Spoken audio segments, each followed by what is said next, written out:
The Gilded Age returned this week with the first episode of the third season, and what this episode showed us was the core themes that were going to be getting explored in season 3, and the almost oppressive society for anybody that didn't fit the idyllic image of high society. With a trailer for the weeks ahead being released, I thought I'd break it down and also give my theories and predictions on what I think will happen with each of the characters that featured.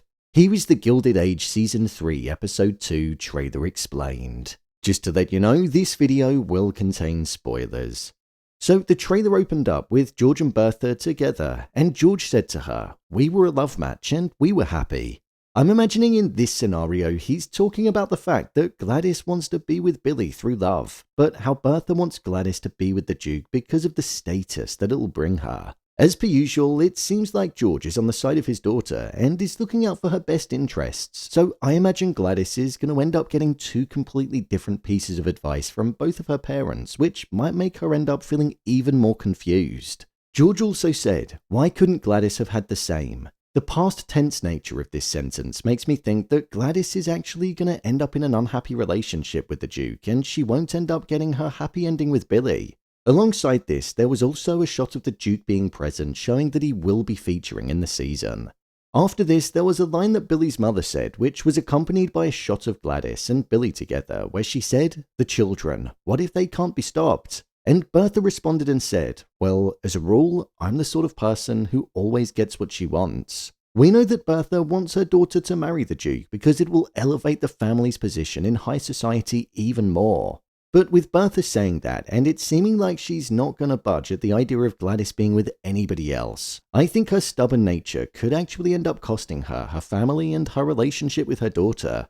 I say this because what followed after this scene was George saying to Bertha, "I wish I was convinced that what you want is right for Gladys," showing that there's going to be tension that ends up brewing between the couple. I also imagine that if the bank goes under like George feared whilst he was in Arizona, they'll be facing financial issues, which in turn would make Bertha want to push her daughter into the marriage even more. This is because it'll mean that the family won't become an outcast of society. Bertha responded to George and said, "I'm building her the position that will make her the envy of every woman living." So whilst she does have her daughter's position in her mind, this just showed that she's not got her mind, feelings and emotions at the center of what she's doing. And she's basically just forcing her into a marriage so she can be viewed a certain way. A telling line of dialogue in the trailer was when Mrs. Fish said to Bertha, "If she did marry the Duke, what would your title be?" Showing that Bertha's life is something that will change if it does go through, which is why it feels like she's mainly doing it, so she can actually be the envy too. After this part of the trailer, it cut to Larry Russell and Marian in the woods, and we saw that they still weren't showing affection with each other in public, and were doing so in secret. However, it seems like their time together hasn't gone unnoticed, as Ada said to Marian, "Young Mr. Russell seems very taken with you." Marian responded and said, "I'm cautious. Perhaps it's foolish to look for certainty in love." This is most likely why they're still going to be with each other in the shadows, because maybe Marian is fearful of what making things public would do to the both of them.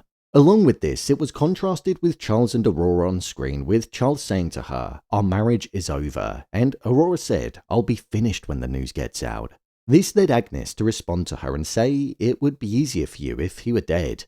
So I wonder if Aurora is going to plot to kill him and make it look like an accident of some kind. This would mean that she'd be able to keep her position in society and she wouldn't be judged, as she'd be a widow rather than a divorcee. So that could be an interesting storyline that could get explored. The next part of the trailer was then focused around Peggy, as it seems like she's going to have a new love interest. So it's safe to say that it looks like she's going to get through the illness that the doctor refused to treat her for in episode 1. We also saw that Mr. Scott was being disrespected by those that were around him because he was once enslaved, which appears to be different to the other people that were in the room that the Scotts were in. So I imagine he might end up undergoing some kind of identity crisis and feeling like he's not truly going to be able to fit in. Following this, we then saw George Russell saying, "I have a vision," where he spoke about how he felt as though his railway track that would be going across the country would change it for the better. However, it appears as though somebody is going to call him out and say how it's going to cost more money than what he knows that George has. This is actually where I think Larry and Jack's clock business venture could come into it, and why it seems like Larry might end up screwing Jack over. George might get Larry to push Jack out of the picture more and more so that Larry can allocate some of the funds towards the project that George is planning on working on, meaning that Larry will be going into business with his father.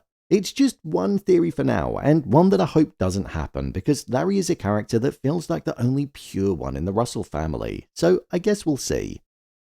Or on the other hand, I reckon George might be swayed into potentially getting the Duke on board, hence why we saw a scene of him mentioning lawyers and also a line of dialogue from Bertha where she said, "Things will only get worse unless you bring Hecht around." So I think the Duke is going to be offering up his money if it means that he can be with Gladys, and that will put George in an extremely difficult predicament. After this, we then saw Oscar saying, "I lost it all," when talking about how he lost his fortune, and John Adams then asked him why he didn't come and see him before.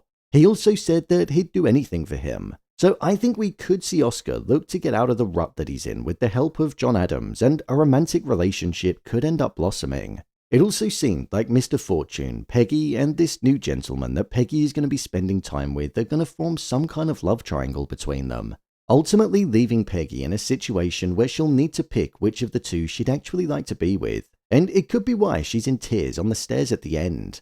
The conflict within the Van Ryn household is something that will continue to be explored too, as Mr. Bannister said to Agnes and Marian, "Who is in charge of the house now?" This is following Ada taking over the house after Oscar lost everything. Agnes is a woman that likes to hold power, and she's not been second in command in her life at all, so it's something that she's going to struggle to hand over. Ada said, "I suppose I'm no match for you when it comes to wielding authority."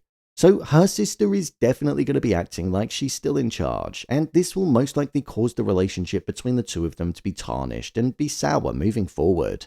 Along with this, a conversation occurred later on down the line when Agnes was talking to Oscar and she said, "Success and money doesn't bring happiness, eh, John?" To which he said that he wanted to find out for himself. This is due to the business venture that he's working with Larry on with the clock. Oscar ended up laughing at this, so I'm imagining it's the family speaking with Oscar and trying to make him feel something other than the drunken numbness, and that he could go out and be happy without money still.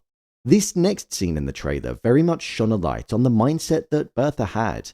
The fact that the Duke had Bertha in hand rather than Gladys showed that the marriage between the Duke and her daughter was all for the betterment of her.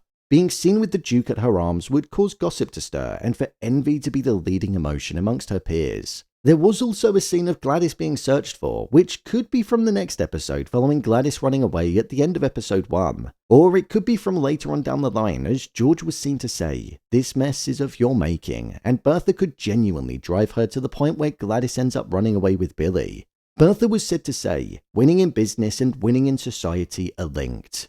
This is where I think the scenario around George's ventures and it potentially going wrong could enter Bertha's mind because she feels it might cause her to drop down a peg or two if it goes wrong. With George also questioning the person that he's gone into business with and asking if he's been totally honest with him, I definitely think that something's going to go wrong for the Russells and the venture in Arizona. This was then when the trailer drew to a close, and it seems like division, business ventures, fortunes, and the battle to keep one's place in society is going to be present at the heart of this season of the show, and it's one that I'm truly looking forward to seeing being developed. So, there you have it, the Gilded Age Season 3 Episode 2 trailer explained. If you want to see a full breakdown of the first episode, then check the video below. I'll be covering every episode in the season, so be sure to come back. What do you think will happen next? Share your thoughts in the comments. As always, thanks for tuning into the video and I'll see you in the next one.